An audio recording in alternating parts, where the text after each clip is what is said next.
ये घटना मुंबई में पढ़ने वाले जितेन के साथ 2002 में घटी थी, जब वो 25 साल का था। जितेन का मुंबई यूनिवर्सिटी के हिंदू कॉलेज में एडमिशन हुआ था। मुंबई आने के बाद कुछ दिन उसने अपने करीबी दोस्त रंजीत के रूम में गुजारे थे।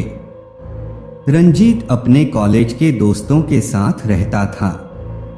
बहुत सारे लोग घर में होने की वजह से जितेन को वहां पढ़ाई करने के लिए शांति नहीं मिलती थी, तो उसने अपने कैंपस के पास ही मुंबई के शिमला नगर में एक फ्लैट ले लिया था। पर उसे नहीं पता था कि उस फ्लैट में कुछ ऐसा है जो उसे कभी उस फ्लैट से निकलने ही नहीं देगा। जितेन उस फ्लैट में संडे को शिफ्ट हुआ था ताकि वो आराम से सेटल हो जाए। शिफ्ट करते करते उसे एक कोने में 2 पुराने झुमके मिले। उसने ज्यादा ना सोचते हुए उन्हें अपने बिस्तर की साइड टेबल की पुरानी ड्रॉर में रख दिया। सामान इधर उधर करते हुए जितेन इतना थक गया था कि बेड पर लेटते ही उसे नींद आ गई। उसकी आंख लगी ही थी कि तभी उसको अपने कान के एकदम पास एक लड़की के रोने की आवाज आने लगी। धीरे धीरे वो आवाज बढ़ने लगी और फिर अचानक बंद हो गई। तभी उसको घर के कोने से किसी के जोरों से चिल्लाने की आवाज आई और उसकी आंखें खुल गई, और जो उसे अभी तक एक बुरा सपना लग रहा था वो हकीकत में उसके साथ हो रहा था। उसने हिम्मत करके आसपास देखा तो वहां तो कोई नहीं था, पर वो रोने की आवाज अभी भी आ रही थी। जितेन ने कमरे से बाहर निकालने की कोशिश की तो उसके कमरे का दरवाजा जाम हो चुका था। वो रोने की आवाज सारी रात जितेन को सताती रही, लेकिन जैसे ही सुबह हुई वो आवाज बंद हो गई। जितेन उसके बाद दरवाजे के पास गया तो वो दरवाजा अपने आप ठीक हो गया था। जितेन ने पूरा घर छाना लेकिन कहीं पर कुछ भी अनयूजुअल नहीं था। सब एकदम ठीक था, क्योंकि रात में जितेन की नींद पूरी नहीं हुई थी तो वह बाहर निकालकर सोफे पर ही जाकर सो गया। कुछ देर सोने के बाद जब वो उठा तो उसने अपने दोस्तों को फोन करके पिछली रात के बारे में बताया, पर सबने उसको यही कहा कि जरूर उसकी थकान का नतीजा है और कुछ नहीं। उसने अपने दोस्त रंजीत को अपने पास बुलाने की कोशिश भी की, पर क्योंकि उसके एग्जाम चल रहे थे तो वो उस दिन नहीं आ पाया। जितेन को भी सबसे बात करके यही लगा कि वो सब उसकी भ्रम है, लेकिन फिर भी दिन भर पढ़ने के बाद उसने डिसाइड किया कि वह रात अपने बेडरूम में नहीं बल्कि बाहर लिविंग रूम के सोफे पर ही सोएगा।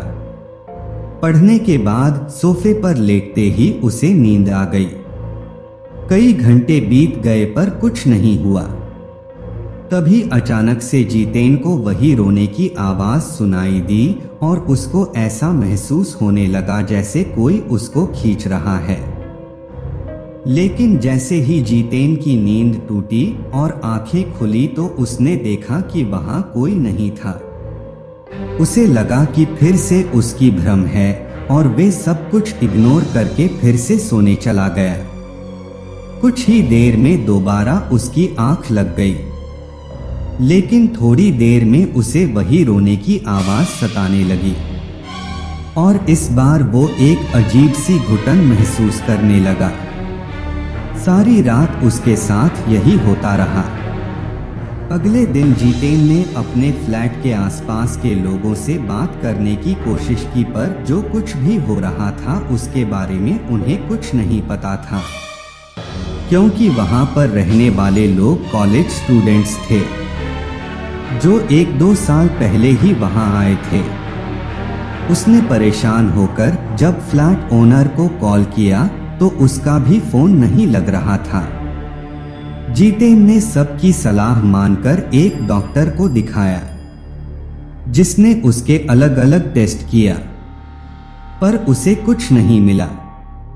उस डॉक्टर ने जितेन को समझाया कि कभी कभार भारी थकन और स्ट्रेस से ये सब हो जाता है, और उसे कुछ स्लीपिंग पिल्स दे दी।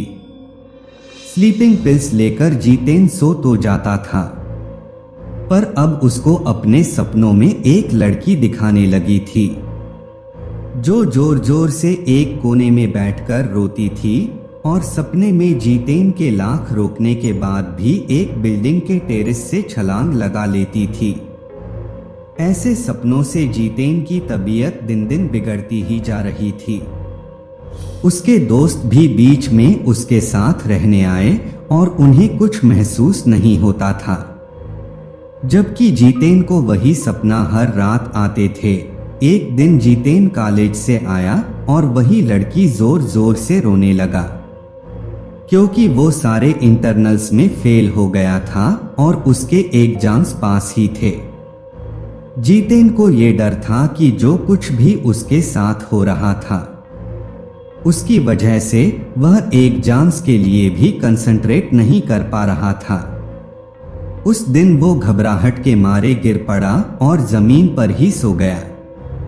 जब वो अगली सुबह उठा तो उसको विश्वास ही नहीं हुआ उसके साथ पूरी रात कुछ नहीं हुआ, बल्कि जब तक जितेन के एग्जाम चले तब तक उसको ना ही कोई आवाज आई, ना ही वो सपना और ना ही वो दम घुटने का एहसास। और इसी वजह से जितेन एग्जाम्स में बहुत अच्छा स्कोर कर पाया। जितेन ने ये सब सेलिब्रेट करने के लिए अच्छा खाना मंगवाया। बेड पर लेटे लेटे लैपटॉप पर एक फिल्म चलाई और खाना खाते खाते सो गया। लेकिन उस रात फिर से उसे वही रोने की आवाज वापस आई, पर जब अभिनव ने ध्यान से सुना तो इस बार आवाज रोने की नहीं बल्कि हंसने की थी, और उसको ऐसा महसूस हो रहा था जैसे किसी ने उसको कसकर पकड़ा हुआ है। उसने डर के मारे आंखें खोली। उसने देखा कि उसकी छाती पर एक लड़की का हाथ था, जिसका शरीर सड़ा हुआ था और वो उसके बगल में लेटकर उसको जोर से पकड़ी हुई थी और मुस्कुरा रही थी। और वो लड़की और कोई नहीं बल्कि वही लड़की थी जो उसके सपने में हर रात आई थी और एक बिल्डिंग के टेरेस से छलांग लगती थी। जितेन ने खुद को वहां से निकलने की कोशिश की और उसके लाख दम लगाने पर भी वो हाथ उसके ऊपर से नहीं हिल रहा था। घबराहट में जितेन की आवाज भी नहीं निकल रही थी। जितेन ने अपना सारा दम लगाया और वो किसी तरह जब उस बेड से उठा, वो घर से बाहर जाने के लिए भागा, पर घर का मेन रोड खुल ही नहीं रहा था। तभी वो हंसी की आवाज रोने की आवाज में बदल गई। वो लड़की जितेन के पीछे पीछे जब कमरे से बाहर आई तो जितेन जैसे तैसे करके डाइनिंग टेबल के नीचे छिप गया। उसने जल्दी से अपने दोस्त राजीव को फोन किया।